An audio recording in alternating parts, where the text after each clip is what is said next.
Araw naman po. Alivio, galing po ako sa Kalayaan Health Center. At ngayong araw po mag-discuss lang po tayo tungkol po sa dengue, no? Kasi isa siyang lumalaganap na sakit po sa komunidad po natin. Ito po yung mga pag-uusapan po natin. So, simula po tayo sa definition po ano po yung dengue. So, ang dengue po kasi ay isang infection dahil sa virus. So, lumalaganap po siya sa pamamagitan ng kagat po ng mga infected po na lamok. At yun po yung mga pangunahing pagkalat po niya. At meron pong actually 4 na uri ng dengue virus, no? DNEB 1, 2, 3, at 4. At lahat naman po yun ay meron po dito actually sa Pilipinas. Lahat po yun ay makikita natin. So, ang dengue po ay isang uri ng arthropod-borne disease. So, ano po ba yung arthropod-borne disease? So, ito ay isang uri ng sakit na pinapalaganap po ng kapag yung mga insekto ay na-infect po ng isang virus at yung insektong po yun po yung kumakagat at nagpapalaganap po. Yung insekto po na sinasabi natin dito ay lamok, kasi po yung mga garapata, ganun po type ng mga insekto. Sa dengue po, ang insekto po yun ay yung tinatawag natin Aedes. Aedes aegypti. So, hindi naman ako kantiya, pero lamok po talaga yung nagpapalaganap. Sa lamok din po kasi piling po silang magkalat ng iba't iba pang mga sakit tulad ng chikungunya, Japanese encephalitis, Zika virus at yellow fever. Ang ibig po sabihin nito ay importante po na masusunod natin yung mga lamok, no? Para po maiwasan po yung pagkalat ng mga ganitong sakit. So, paano po ba yung buhay ng mga lamok? So, nagsisimula sila bilang itlog hanggat kung maging adult sila. Ang importante po dito ay yung mga lamok po kasi na to, yung mga itlog po nila, ay iniiwan po nila sa mga tubig. Tubig po na stagnant, yung mga hindi nagagalaw na tubig, yung mga stuck na tubig. At yung paglaki po nila, gusto po nila sa mga malalamig na lugar, malalamig at malinis na tubig. So yun po yung importante dito. Yung mga lamok po to, gusto nilang nagpapadami kapag malinis yung tubig at saka po malamig. Ito po yung mga halimbawa ng lugar kung saan po sila nangingitlog. Mga halamanan, mga gulong, at saka po yung mga sa bubong. Paano po siya kumakalat? Okay. Makikita po natin sa image na to, no? Kapag kinagat po kasi kayo ng langgam, yung virus po, nililipat niya po sa dugo ninyo. Po kayo na-infect. At kapag po, for example, kayo, na-infect na po kayo, tapos may kumagat po sa inyong lamok, tapos yung lamok na yun, wala pa po siyang dengue virus. Magkakaroon din po siya. Kaya po makakapag-infect din po siya ng ibang tao. Ganun po yung cycle po ng kapag na-infect kayo, na-infect yung ibang lamok naman, nag-infect pa ng ibang tao, hindi pa kayo. Ganun po siya. So ano po yung mga sintomas, mga kailangan po nating bantayan sa mga tao para po malaman natin kung infected po sila ng dengue? Una, nilalagnat. Pangalawa, masakit ang ulo, nanghihina, masakit ang katawan, meron pong masakit sa likod ng mata, yung para po mabigat po yung mata nyo, parang may mainit na something, yun po yung sintomas na to. Nagsusuka, nagkakaroon po ng mga rashes, nagtatae, at nawawalan po ng gana kumain. Kapag po nakaramdam po kayo ng mga ganitong sintomas, importante po magpa-check up na po tayo. Nandiyan po yung Kalayaan Health Center, marami po mga hospital dito. Mas maganda po magpa-check up na po tayo para maagapan po natin yung sakit. Pero kapag po, for example, meron po tayong tinatawag na warning signs. Ito po yung mga manulubhana pong sintomas po ng dengue. Meron pong pananakit ng sigmura, abdominal pain, masakit po yung tiyan. Hirap na po sa paghinga. Meron pong walang tigil na pagsuka, patablay, at yung pagdurugo po. Importante po na kapag nakaramdam po kayo ng mga ganitong sintomas, ay diretso na po tayo sa ER, hospital. Ito po yung mga sintomas na binabantayan po talaga natin. Bakit po importante na na-diagnose at po nare-report natin yung mga kaso ng dengue?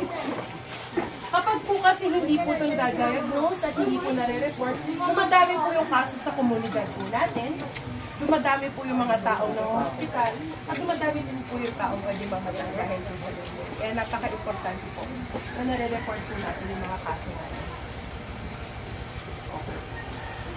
So, paano po natin maiiwasan yung dengue? Una, kapag po nagkasintomas, ay magpa-check up po tayo sa doktor para po maagapan po natin at babantayan po natin yung progression po ng sakit. No? Kasi po yung dengue po, yung pagpapagaling naman dito ay ano po yung sintomas po yung pinapagaling natin. Yung virus po ay okay? So, prevention is better than cure. Para natin tutulungan yung mga sarili natin para ma-prevent po yung dengue. Una, 4S. Search and destroy. Hanapin natin yung mga posibleng pinamumularan ng lamok. Itaob or takpan yung mga ito at panatilihin malinis ang kapaligiran. Napaka-importante po na malinis po yung kapaligiran natin. Yung mga stagnant na water, yung mga stock ng na water ay good cause para mawala po yung mga posibleng itlog na nag-stock dito. Ito na nga natin mga ganyan. Next, self-protection and measurement. Magsuot ng magsuot ng mga damit at mahabang manggas, pantalon, pajama. Gumamit po ng mga mosquito emulsion, yung mga off, mga ganun lotion, yung mga soap po natin, ay sabi natin, garot. Next, seek an early consultation kapag nakaramdam na ng sintomas, magpa-check up na po tayo. At support fogging, ito po yung mga pamamaraan po na ini-endorse ng lokal na gobyerno po para makatulong sa dengue yung pagpapag po nila. Sana po ay apply po kayo para po matanggal po yung mga iba pa po 4 o'clock habit. So magsuot po tayo ng, kaya po nasabi ko kanina, magsuot po tayo ng mga habit po. Mga 4 AM at 4 PM. Bakit po yung oras na to? Dusk and dawn po kasi mahilig kumagat yung mga lamok po na to. Mga ganong oras po yung gusto nila kumakalat. Magmasid po tayo sa kapaligiran natin kung kamusta. Kung meron po bang mga kalat, may mga tubig po bang hindi na parang stagnant, mababayaan. At makinig po tayo sa mga abiso po ng ating lokal na gobyerno. Ayun lang. Ayun lang naman po. So tuloy po natin kay ma'am. Sa Kalayaan Health Center. So, ang i-discuss ko po ngayon ay yung mga intervention na ginagawa natin kapag may dengue cases. So, familiar po ba tayo sa spraying po? Nakaranas naman po tayo dito.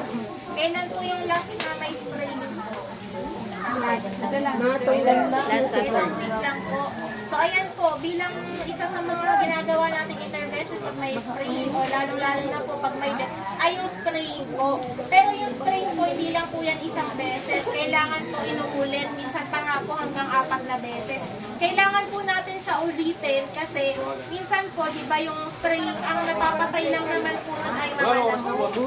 So, kailangan po, para mapatay din yung mga itlog pa lang, ano muna natin siya, papatandain muna ng 7 to 10 days po. So, from yung first spraying, kailangan po 7 to 10 days ang pagitan po sa second spraying. Para po yung mga itlog noon na hindi napatay ng spraying, tsaka po sila mapapatay. So, ang pangalawa naman po ay yung clean up drive. Kagaya nga po ng sabi ni Doktora kanina, search and destroy po. Yung clean up drive po ba, ano po ba dapat ginagawa natin doon? Pagwawalis lang po ba yun? Diba hindi po? Kailangan po itataob natin yung mga bagay na may stagnant water po. Kahit yung maliit lang na tansan o bote po, kailangan itaob po natin at linisin po. Kasi ganun po talaga yun kahit yung, yun nga po, yung tansan lang. Sobrang konting tubig lang pero kaya po mamuhay ng dengue doon. So sana po kapag may mga clean up drive tayo, search and destroy, na pinamumunuan po ng Barangay Damayan lagi ay makiisa po tayo. Kasi kung wala pong kung lagi lang silang nag-clean up drive pero yung sarili po natin mga bahay, yung mga tapat natin, hindi po natin nililinis kasi yung dengue po, may iwasan naman po natin ay kung maglilinis po talaga tayo. Linis lang po ng tapat natin. Kung pairahan po natin yung tapat ko, linis po. Sa loob po ng bahay kasi may mga bagay doon na hindi natin napapansin, meron na palang mga stagnant water.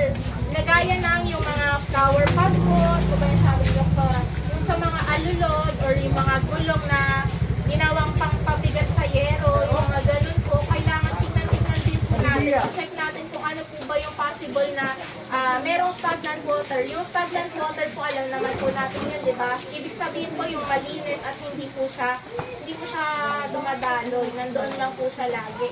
So ngayon, since meron po tayong death po dito, sana po mas pag-itingin po natin yung paglilinis po ng kapaligiran natin. Kung may nakita po tayo sa paligid natin na mga pakalat-kalat na basura, kung nasa tapat naman po natin, ay linisin na po natin. At yun nga po, makiisa po tayo sa clean up drive. Lalo-lalo na po bukas, magkakaroon po tayo ng spraying. Kung hindi po umulan, ay mag-i-spray po tayo bukas. So, sana rin po pag may spray tayo, makikiisa tayo.